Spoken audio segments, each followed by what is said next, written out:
बिस्मिल्लाहिर्रहमानिर्रहीम। रब्बि इश्रह ली सदरी वयस्सिर ली अमरी वाहलुल उक़दतम मिन लिसानी यफ़क़हू क़ौली। Dear students of M Education, Assalamu alaikum. I say you welcome in the class research, educational research. As you know that we have already discussed about 65 questions that were related to research and research thesis and project. Today I would like to share with you one more question that's very important for you, and this question is so important that it can come in your examination. So during the writing of the thesis or project, basically these are the instructions which must be kept in mind, and if you do not follow these instructions, your work will be invalid and unreliable. So आपके सामने ये सारे मैं बयान करूंगा एक एक करके। तो इनको बेसिकली इनको कहा जाता है एथिक्स ऑफ रिसर्च या रिसर्च एथिक्स। बेसिकली एथिक्स का लफ्जी मतलब होता है मॉरल प्रिंसिपल, ज़ाब्ता-ए अखलाक, या आप ये कह सकते हैं कि ये वो अखलाकी असूल होते हैं जो कि हमने उस वक्त ज़हन में रखने होते हैं जिस वक्त हम वो काम कर रहे होते हैं। इंसान जिंदगी में जो भी काम करता है, इवन कि एक स्टूडेंट है, अगर वो ईमानदारी के साथ अपना काम करता है और उसे करना भी चाहिए, तो ये बेसिकली उसका एक एथिक्स है कि वो ईमानदारी के साथ तालीम को हासिल करे। वो जो बेसिक प्रिंसिपल्स हैं, प्रिंसिपल्स ऑफ आप समझ लें प्रिंसिपल ऑफ ऑनेस्टी है, उसको फॉलो करना चाहिए। तो बच्चों ये रिसर्च के अंदर भी ये बात जो सबसे इम्पोर्टेंट है वो ये है कि जिस वक्त आपने किसी भी मौजू के ऊपर सर्च करनी है, किसी भी मौजू के ऊपर आपने लिखना है, उसके लिए बेशुमार स्टेज आते हैं, मरहले आते हैं, और वो मरहले क्या है वो मैं आपसे पहले ही डिस्कस कर चुका हूँ। और वो मरहले वो होते हैं बेसिकली कि जिसमें आपको हर मोड़ के ऊपर, हर मोड़ पे जाके थोड़ी सी मज़ामत का सामना करना पड़ता है, थोड़े से बैरियर्स आते हैं, रुकावटें आती हैं, ब्रेक्स आते हैं। लेकिन एक चीज जो है आपने हमेशा ध्यान में रखनी है वो ये है कि किसी भी मौका पे आपके जो पाँव हैं, आपकी जो सोच है उसमें लर्जिश पैदा नहीं होनी चाहिए। तो ये जो एथिक्स ऑफ रिसर्च हैं, ये वही बेसिकली असूल हैं, ये वही अखलाकियात है जो कि आपने जब आपने स्टडी करनी है, रिसर्च करनी है, तो उस वक्त आपने अपने ध्यान में रखने हैं। तो ये क्या है? एथिक्स और स्टैंडर्ड्स ऑफ मॉरल बिहेवियर। ये आपका बेसिकली अखलाकी रवैया है, अखलाकी रवैये का म्यार है आपका ये, which must be followed during study. जब आप स्टडी कर रहे होते हैं, रिसर्च कर रहे होते हैं, तो ये जो चीजें हैं, ये जो अखलाकियात हैं, ये जो अखलाकी रवैये हैं, इनके जो म्यार हैं ये आपने ध्यान में रखने हैं। तो नंबर 1 क्या है? नंबर 1 है matter and data should not be copied. जो पहला काम बच्चों आपने करना वो ये है, आपका डेटा अपना होना चाहिए, कॉपी नहीं होना चाहिए। मैटर मीन, यहाँ पे मैटर का मतलब मवाद, material. Matter mean material, stuff of your research. जो भी आप इकट्ठा करते हैं मैटर, और जो भी आपका डेटा है वो क्या होना चाहिए बच्चों? That should not be copied, that should not be intimated, यानी कि वो आपका अपना होना चाहिए। और आमतौर पर डेटा कहाँ पे आपने, आपका जो चैप्टर नंबर 4 है ना, वहां पे जितना भी आपका डेटा आएगा that must be your own, that must not be copied. उसके बाद नंबर 2 है प्राइवेसी शुड बी मेंटेन्ड। जो राजदारी होती है किसी की, प्राइवेट बातें होती हैं। फर्ज करें आप एक स्कूल में जाते हैं, आप चाहते हैं कि हम आपके स्कूल में, यानी कि जो आपका फाइनेंस है उसके ऊपर हम रिसर्च करना चाहते हैं। तो जब रिसर्च आपने करनी है तो उसके अंदर बहुत सारे उनकी वीकनेसेस भी होंगी, बीच में बहुत सारे फ्लॉज भी होंगे, बीच में बहुत सारी ऐसी चीजें होंगी जो आपके, यानी कि आप उनको जस्टिफाई नहीं कर पाएंगे, या जो भी सिचुएशन है। इवन के बहुत अच्छा कॉलेज है, आप उसका जाके सर्वे करते हैं तो आपके सामने रिपोर्ट ही आती है ये कॉलेज तो बहुत अच्छा है लेकिन ये तो खसारे में जा रहे हैं, ये तो डेफिसिट में जा रहे हैं, ये तो लॉस के अंदर है। तो ये बेसिकली प्राइवेट बातें होती हैं, प्राइवेसी होती है हर कॉलेज की, हर स्कूल की। तो जो भी आपने रिसर्च करनी है किसी जगह पे भी जाके, उसकी आम आपने तशहीर नहीं करनी। रिसर्च तो बेसिकली इसलिए हम करते हैं ना कि जो शोबा चल रहा है उसमें मजीद बेटरमेंट हो जाए, उसमें मजीद बेहतरी आ जाए, उसके अंदर मजीद बेहतरी लाई जा सके। कैसे लाई जा सके वो आपने टिप्स देने होते हैं, वो आपने बताना होता है। अगर कहीं प्रॉब्लम है तो उनको प्रॉब्लम को दूर करना होता है। फर्ज करें आप एक्शन सर्च को ले लें, तो इसमें तो आमतौर पर जो प्रॉब्लम होता है उसको डिस्कस किया जाता है। तो अगर वो प्रॉब्लम है, हर स्कूल के प्रॉब्लम बड़े अजीबोगरीब नोयत के हो सकते हैं। जब फर्ज करें अगर मैट्रिक की क्लास है, फर्स्ट ईयर सेकंड ईयर की क्लास है, तो वहां पर जो बच्चे होते हैं इस लेवल में होते हैं कि उनके प्रॉब्लम तो अजीबोगरीब होते हैं।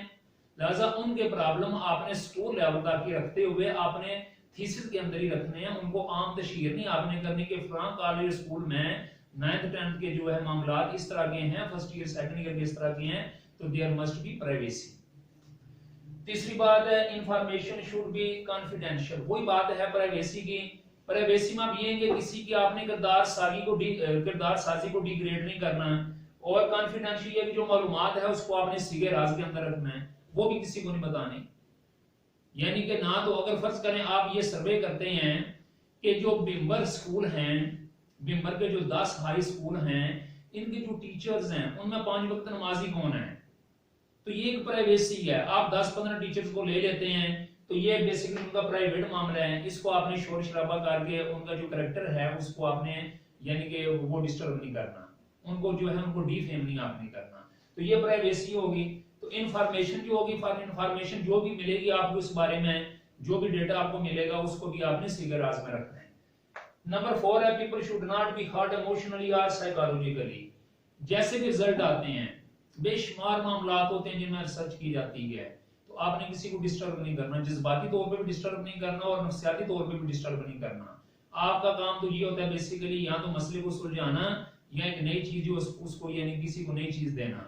तो इसमें जो लोग हैं वो हर्ट नहीं होने चाहिए, ना नफ्सियाती तौर पे और ना ही वो जज्बाती तौर पे। आगे नंबर 5 है observation without prior permission should not be allowed. Observation, you know what is observation, मुशाहिदा, आंखों से जाके खुद किसी चीज को देखना। तो देखेंगे कि आप अगर एक स्कूल का मुशाहिदा करना चाहते हैं, आपने स्कूल के अंदर जाना है, ऐसे तो नहीं आपको कोई जाने देगा, उसके लिए फिर प्रोसीजर क्या है, there must be prior permission. यहाँ पे प्रायर आपने परमिशन लेनी है। प्रायर परमिशन मींस कि पहले से इजाजत लेनी है। और मैंने जैसा कि आपको बताया था कि जो प्रोजेक्ट के 5 हिस्से होते हैं, जो आखिरी हिस्सा होता है 5वां हिस्सा होता है जिसमें आपने रिजल्ट लिखने होते हैं, यानी कि रिजल्ट के बाद वाला जो हिस्सा होता है जिसमें आपने बिब्लियोग्राफी लिखनी होती है, बिब्लियोग्राफी के बाद अपेंडिक्सेस वगैरह आपने लिखने होते हैं, ज़मीमा जात लिखने होते हैं। उन ज़मीमा जात में एक वो लेटर भी आमतौर पर लगाया जाता है कि आप किसी भी कॉलेज में, स्कूल में, किसी भी इंस्टीट्यूशन में, ऑर्गेनाइजेशन में, किसी भी ऑफिस में आप जब जाते हैं तो वहां से पहले आप इजाजत के लिए एक लेटर लिखते हैं। उस लेटर की कभी भी आपके थीसिस के अंदर, प्रोजेक्ट के अंदर, 5वें चैप्टर के अंदर मौजूद होनी चाहिए। तो आपने किसी कॉलेज में भी जाना है, किसी स्कूल में भी जाना है, किसी इंस्टीट्यूशन में भी जाना है, तो वहां से पहले इजाजत लेनी है और अपने आने का जो मुद्दा है, जो मकसद है, वो आपने वहां पे बताना है। आपने उन्हें बताना है कि मैं इस मकसद के लिए आ रहा हूँ आपके पास, लिहाजा मुझे आपकी परमिशन चाहिए। तो इसलिए जो परमिशन है वो बहुत जरूरी है, अदरवाइज आप कामयाब नहीं होंगे। ना ही आपको कोई अपना डेटा जो देगा, कोई ना स्कूल का डेटा देता है और ना ही कोई आपने किसी ऑफिस का डेटा देता है।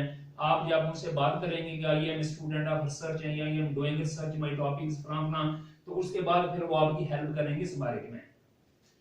उसके बाद नंबर 6 है research should be beneficial rather than harmful. जो भी आपने रिसर्च करनी है वो फायदे के लिए, दूसरों के फायदे के लिए, इंस्टीट्यूशंस के फायदे के लिए, ना कि किसी को नुकसान देने के लिए।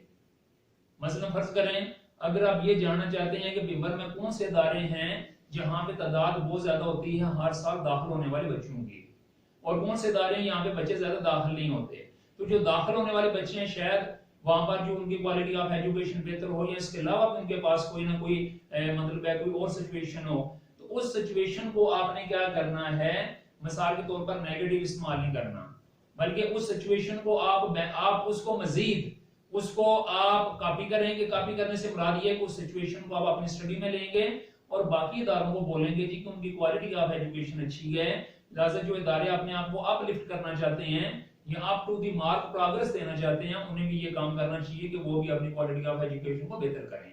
अगर फी प्रॉब्लम है या मिसाल के तौर पर फी स्ट्रक्चर का प्रॉब्लम है या वहां पर कोई वैसे यानी कि जो आर्फन के लिए स्पेशल पैकेज होते हैं, जो पुअर बच्चे पैकेज होते हैं, इस तरह की चीजें जो हैं दूसरों से भी शेयर करनी चाहिए ताकि दूसरों को फायदा हो, ना कि वहां पर आपकी जो रिसर्च है वो दूसरों के लिए नुकसानदेह साबित नहीं होनी चाहिए, ना ही ऐसा कोई आपने काम करना है जिसकी वजह से मिसाल के तौर पर जो रिसर्चर है वो भी बदनाम हो और बाद में जो इदारा है वो भी बदनाम हो।